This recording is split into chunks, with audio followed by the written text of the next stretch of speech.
If you enjoyed this podcast, please subscribe, like, and share so we can find others like yourself. The decentralization properties of Bitcoin mean anyone can jump on. So anyone can join the network. The more people that join the network, the more secure it becomes, like that pyramid. And it doesn't mean that I can see every transaction. You see what's happening in and out of wallets, but you don't see people's names or addresses. So main thing is here, your bank can get hacked. People can find out where you live. They can find out how much money you have in your account. Bitcoin itself cannot be hacked. Exchanges where, we always encourage people and show them how to remove their Bitcoins from an exchange, they can be hacked, but the Bitcoin blockchain can't be hacked. Bitcoin can be hacked, Faris. It just hasn't been hacked in the last 12 years. Welcome to Bitcoin Basics with your hosts Faris and Gordon. Visit bitcoinbasics.help if you need help buying and securing your Bitcoin. So to get back on track in terms of the Bitcoin and Bitcoin blockchain, we've mentioned most of the main components, but I'd like to go over a couple of things before, because a lot of the stuff you don't really get for the first round. I mean, it took me quite a while to sort of grasp, why decentralization. I think it in theory. Yeah, okay, 10-minute blocks, computing power, the network is being secured through that. But especially when you compare it to banking, it does sort of make sense. So for me, the biggest hurdle was blocks. And, why do you need things in blocks? Perhaps an analogy or an example is apropos. So, for example, you go to your ATM and you withdraw money. So you get $100 in your bank account and you withdraw, $50, for example. Obviously, that's centralized. Your bank has some sort of ledger in that, and that just gets calculated, whatever. So at 8:49 p.m., and 50 seconds at this location, you drew this money. Well, why can't you do the same with the blockchain? Why couldn't you just have all these transactions with timestamps, down to this second? And the reason why you can't is for the issue that Faris raised before, the double spend problem. Because things take quite a while to propagate, to go throughout the internet, there is some sort of delay. And for example, Faris might be in Australia or wherever, and I might be Asia or Europe. That transaction is not instantaneous. So this notion of blocks is super important for two reasons. One, it's important to secure the network. So instead of having a transaction like your ATM account, and it says, $50 at this time down to this second, on the Bitcoin blockchain, you have the same thing, but instead of a timestamp, you have a block number. This transaction happened in block, 666,912. And the reason why you do that is for this double spend problem. You can't spend that Bitcoin once it's already been embedded into blockchain. And the second reason is that the internet is slow. We might think it's fast, but if you're looking at, say, Europe to Asia or Europe to South America, the difference of half a second or even a millisecond is actually quite significant to miners. So Satoshi Nakamoto decided that, okay, we could have really small blocks, 30 seconds, 10 seconds or whatever, or we could just gather up all the transactions, and he or she could have decided, 5 minutes or 20 minutes or whatever, but 10 minutes it is. And so that means that whenever you spend your Bitcoin, it is included in a block. That simply can't be spent again 30 minutes later or an hour later. And I know that might sound obvious, and that's sort of the theory, but the power of that not being able to double spend, not being able to counterfeit, not being able to censor is just incredible. And that, again, that came from, the computing power of the Bitcoin network that is decentralized with nowadays hundreds and thousands of miners all around the world securing the network. Did you know we provide a help desk at bitcoinbasics.help? Do you need help buying Bitcoin on an exchange or transferring your Satoshis to a Bitcoin wallet? Perhaps you need assistance with setting up a desktop, mobile, or hardware wallet. Is your security hygiene up to date? We provide individual, one-on-one support regardless of your understanding of Bitcoin, size of investment, or level of technical ability. Visit bitcoinbasics.help. Yeah, and I know from experience, people who kind of wanted to buy Bitcoin in the early days got into understanding Bitcoin mining. It was just too much information. You don't really need to understand the intricacies of Bitcoin mining. Most of us know that you turn your key in your car, it ignites the engine goes. But look under the hood. We know how to change the oil and a few other things, but we don't know every component. With Bitcoin mining, it's one of those things you kind of need to let go, that you don't really need to understand the ins and outs of it. So there's a lot of it there. But it is, and what I didn't allude to before is the decentralization properties of Bitcoin mean anyone can jump on. So anyone can join the network. The more people that join the network, the more secure it becomes, like that pyramid. And it doesn't mean that I can see every transaction. You see what's happening in and out of wallets, but you don't see people's names or addresses. So main thing is here, your bank can get hacked. People can find out where you live. They can find out how much money you have in your account. Bitcoin itself cannot be hacked. Exchanges, where we always encourage people and show them how to remove their Bitcoins from an exchange, they can be hacked, but the Bitcoin blockchain can't be hacked. Bitcoin can be hacked first. It just hasn't been hacked in the last 12 years. Well, yeah, this is where Gordon just, protects himself theoretically, where in practice, it can't be hacked at the moment now. Yeah, every hacker in the world, think of the enormous target that Bitcoin is to every single hacker, every single state agency. Bitcoin is the one you want to go after. So in 12 years, if they haven't been able to do it by now, it's not going to happen. Yeah, and the longer around, the more it's around, the safer it becomes.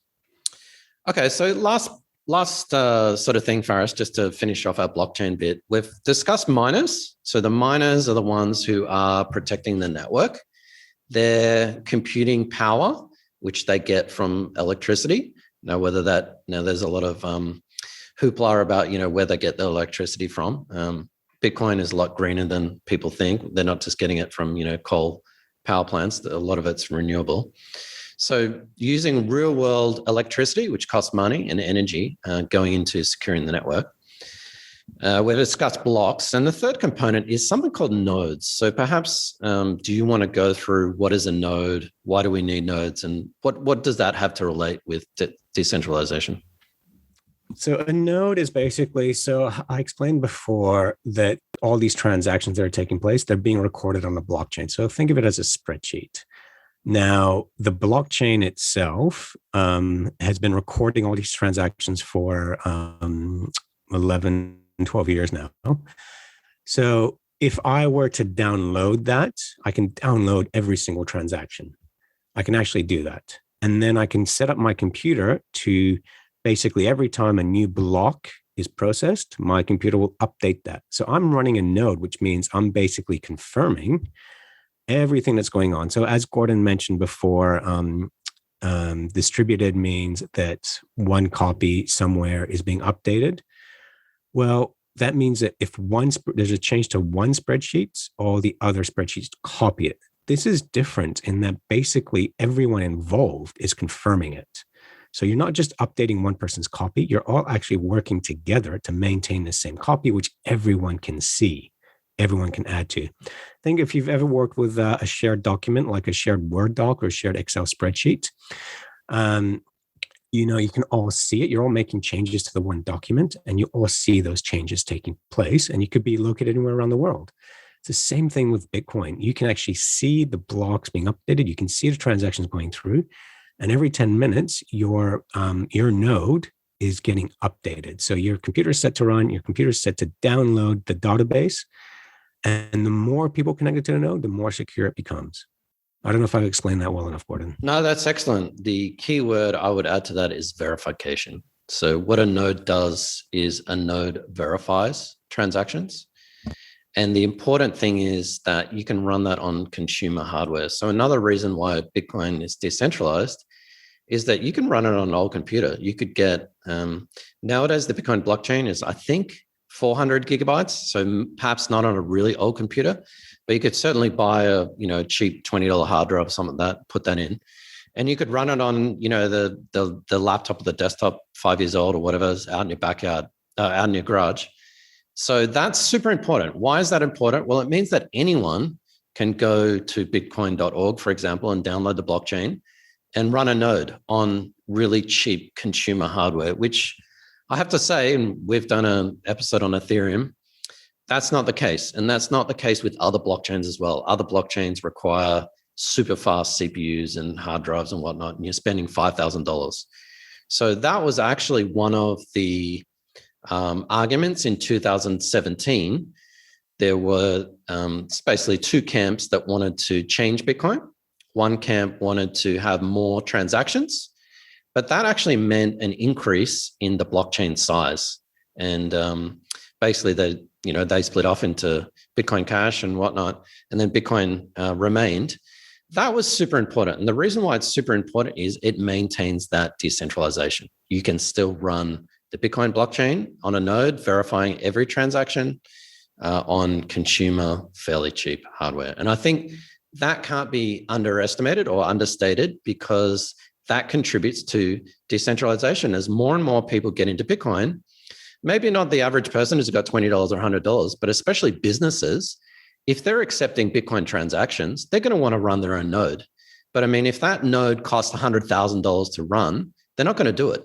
But if it only costs $20 or $50 to run, then of course they're going to do it. So I think that also is another component of why Bitcoin's decentralized.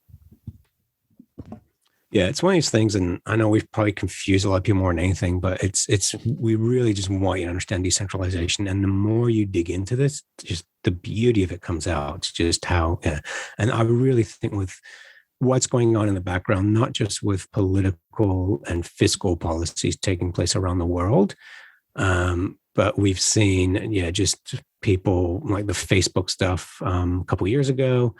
I really think people are going to start appreciating decentralization and the fact that, no, what I do should be my business. And I'm not talking from a conspiracy point of view. It's just ownership of who you are and what you do online. And the fact that if one person has that, or one government has that, you're vulnerable, and everything you do is vulnerable. And this is where Bitcoin is just beautiful, in that it is group trust. I like to use this example as well. I've worked in aid and development, and we looked at microfinance. Now, these are people who live in villages or are too poor to get a bank loan because they have no collateral. So what they do is they, as a group of 4 or 5 people, and it's usually women, they will get a microloan, meaning that they are vouching for each other to repay this loan. If one of them gets sick or something happens, the other 4 will chip in for that 5th one. So the trust is in the individual. Bitcoin is the democratization of finance. The trust is in the people that created the network. And what they did, they created this thing and then they gave it to the rest of the world. And the rest of the world now runs it. So it is a trusted system, but it's not trusted on one party, one corporation, or one government. It's the people involved. And anyone can download the Bitcoin node. And as Gordon said, very simple to do. And you are now involved in that trust system. Yeah, that's actually a really good point, Faris. We forgot about that. Yeah, you could call it a trusted. I think perhaps maybe a trustless system, but I understand your point. You don't need to trust individual people. You can send Bitcoin to a stranger. You don't have to trust that stranger, but you are trusting the system, the developers and whatnot. Thanks for watching or listening. If you enjoyed this podcast, please like, subscribe, and share so we can spread this educational content to others like yourself. Visit bitcoinbasics.help. Disclaimer. Any content provided by CoinCompass is for educational and informational purposes only and is not investment, legal, tax, or any other professional advice. A qualified professional should be consulted before making any financial decisions. CoinCompass will at times recommend certain products, services, and technologies, but these are opinions based upon our own or podcast guests' experience and not endorsements. We take no liability for out-of-date or inaccurate information, software bugs, manufacturing errors, technology misuse, or issues involving third parties. Visit coincompass.com for more information, and please contact us.